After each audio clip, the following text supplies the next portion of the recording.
What's up everybody, Julian Farah here from Photos Farah, today with another video. A quick word to all you guys, I hope everyone's staying safe during this tough time. I want to let you guys know we're all going to get through this. Just keep together and we're going to get through it, okay? I had some questions based on after my last video in regards to the speed lights. People were asking me how I can take my speed light off of my camera in a more budget friendly way. Because they didn't have transceivers and not everybody has thousands of dollars to spend on equipment. Some equipment such as the stuff you see could be quite pricey. I use this for my business, so it's important to me. But if you're just a leisure photographer and you want to do this on the side, I think I found you guys a very simple way. So stay tuned for that.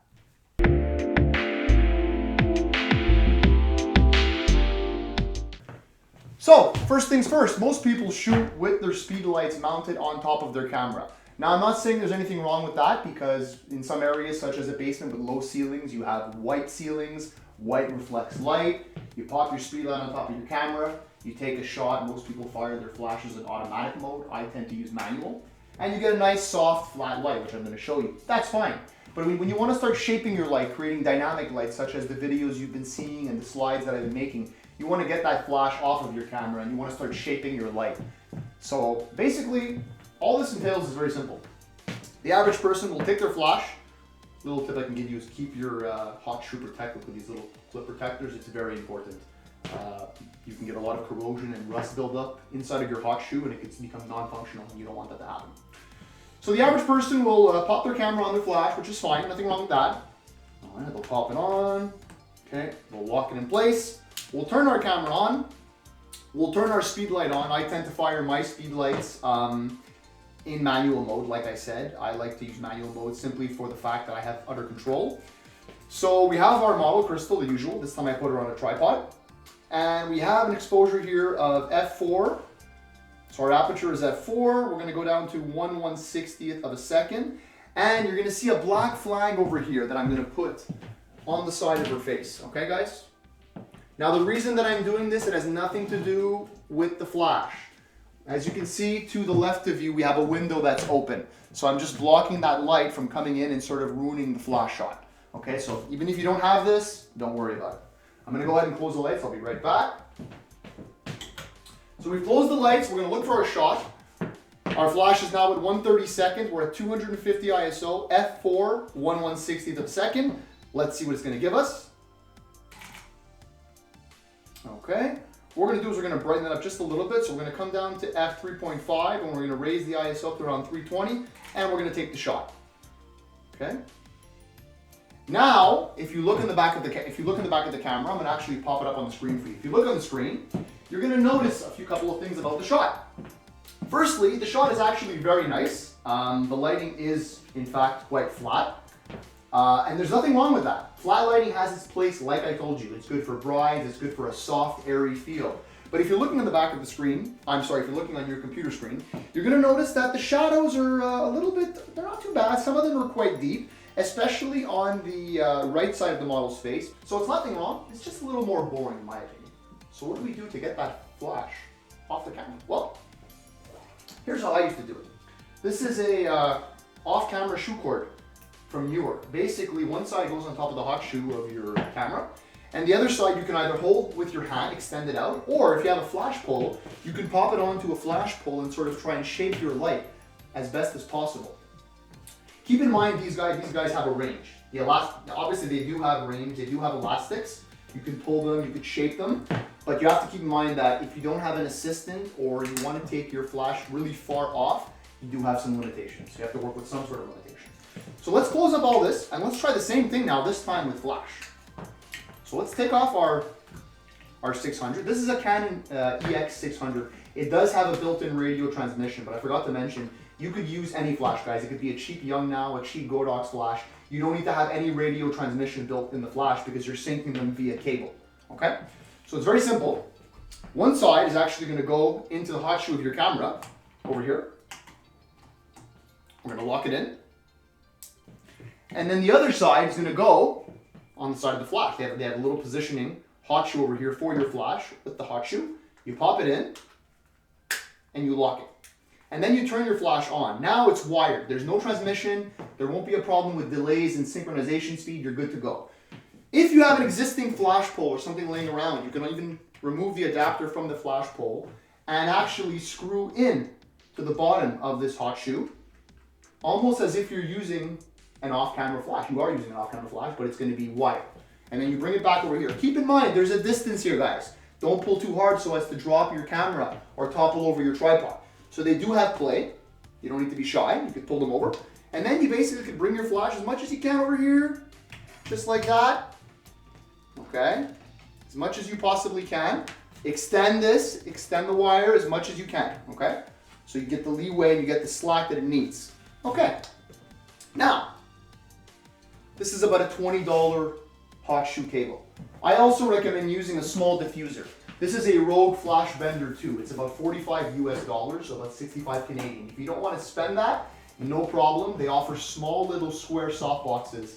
I believe ProMaster makes them for $15 on Amazon.ca. All this is going to do is going to increase the size of your light, making it seem bigger to the model. Remember, the bigger the light source, the softer the light will be. The closer the light is to your subject, the faster it falls off into shadow, the more dramatic it looks. So I'm going to place this Rogue Flash Bender on top of my flash head, and the flash is going to bounce the light off this thing, and it's going to create a nice soft Rembrandt light on the model. So give me a second and I'll do that.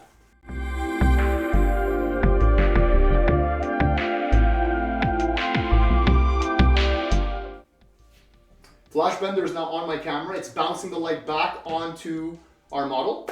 Okay. Like I said, guys, I do have a flag here. If you don't have a flag, it's not a problem. You try and close the blinds. This is not doing anything other than reflecting a bit of light, but I don't even need to use that. So we take our flash, we put it, like in the other video, around 45 degrees from the model, a little bit higher than the model, as if the light is falling downwards, like natural light does, and bend it. Remember, the closer this is to your subject, the bigger the light source is going to be, the softer it will be. There are some limitations when it comes to using speed lights because they're not as powerful. If you were to bring this outside and try and overpower the sun, that is possible. I'll show you that in another video, but it comes with some limitations. Just remember that. It's a speed light. They're between 50 and 75 watts per second versus a strobe like this one, an AD400 at 400 watts per second. There are limitations, but it can be done. So this is if you didn't have an assistant and you wanted to have your flash at least, quite far off, and you wanted, let's say you wanted to hold your camera in your hand, you can do that too. You can even hold your flash off your hand like this and do it close to the model. That works too. Let's take a shot now with this setup, and let's just see how dramatic and nice the light is going to look in comparison to the flat light you just saw. Let me close the lights. So now we have our camera on our tripod. We have our Rogue Flash Bender mounted on our Canon Speedlight. We have our flash hot shoe synchronization cable. No transmission needed, nothing. You can even use a cheap $50 flash if you wanted to. So we're going to take a look. We're going to see what this is going to get you. I'm going to look through here. Okay, I'm going to see what we're going to get here. We're going to start off with, first of all, you're going to have to adjust your flash power manually, by the way. I wouldn't recommend keeping your flash on ETTL, which is electronically through the lens, which is electronically controlled. It's always better to go manual. But that'll be for my workshop courses. I'll explain to you what that means. So, here we go. Let me take the shot. Let me double check. Okay, so now if we look, now you can see already, if you look on the screen now, I'm gonna pop it on the screen. If you look on the screen, you're gonna automatically see the light has shape, it has definition, it has form. It's soft, it's falling off nicely. There's a nice shadow. We can even lift up those shadows. If you see that the shadows are too dark, because there are limitations with one light, we can either add in, let's take the flag out, we can either add in a silver reflector to fill in those shadows if we're working with one light, if we had an assistant. You don't have a silver reflector, you want to go with something cheap? Get a dollar store foam board. $1.50 at the dollar store. Foam board. Get an assistant, somebody to hold it. Bam. You'll increase those shadows. You won't clip them. They're not going to be black. So you can have those shadows become legible.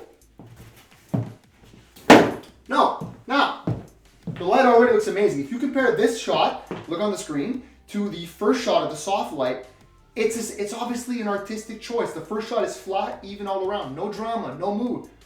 The second shot is a lot more full body. There's mood, there's shift, there's variance, there's shadow fall off. And the last thing I'm going to do, like I always preach, I'm going to pop on a 1/4 CTO gel, warming gel, onto my flash.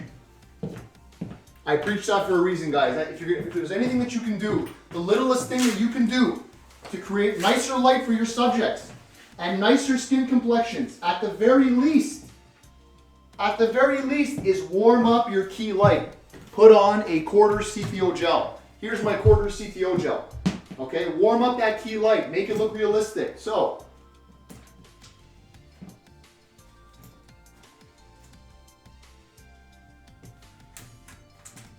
we put on the elastic to hold the gel.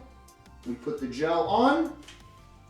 Remember, like I told you in a video a while back, never have the gel touching the actual speed light because it could actually melt to your speed light and you won't be a happy camper. Okay, here we go. Now we're a quarter CTO gel.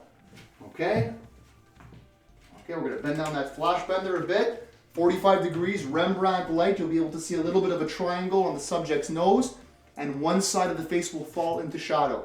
It's called Rembrandt lighting. If I'm to turn my model's head this way and add in my flag on the other side, we're going to create short lighting because we're shooting into the shadow area of the model's face.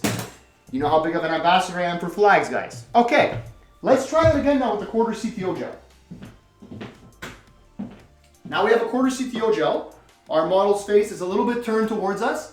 We do lose a little bit of the light intensity with the gel. It's about a half of a stop. Not a big deal, but let's try it out anyway and see what it'll do. Okay. Now if we look in the back of the screen, okay, now we're getting somewhere. We can even tone down the light. If you find it's too orange, if you find the quarter CTO gel is too orange in the model's face, no problem, because now you're only adjusting the color of the flash. When you globally adjust white balance in Photoshop, it can take you a lot more time to fix that because you're changing the whole image. Now, the only thing that's gelled is the flash, and if you look on the screen, look how soft and amazing that light is. Let me take off the flag. I'll take off the flag so we won't have as deep of a shadow. Keep in mind, guys, like I said, there's a window, okay, to the camera left. That is helping fill up our shadows. Let's take the shot again, this time without the flag. Now you see our shadows are filled in. They're not as dark as compared to the last one. They're more filled in, but you're still getting that drama, that nice warmth. And all we did was get a $20 flash cable, a cheap flash, you can buy a $50 one, and a Rogue flash bender, or a cheap softbox. I do suggest investing the money and at least getting a cheap modifier, because the modifier is what's going to increase the apparent light size, and it's what's going to make everything look more realistic and more soft. When it comes to camera gels, that's just an artistic choice. So I hope that video was helpful. I hope it made sense. If you have any questions, you can always send me an email. You can comment in my YouTube post. You can subscribe to my channel if you enjoyed it. If you have any more content, just let me know. Otherwise, keep shooting and have a great day.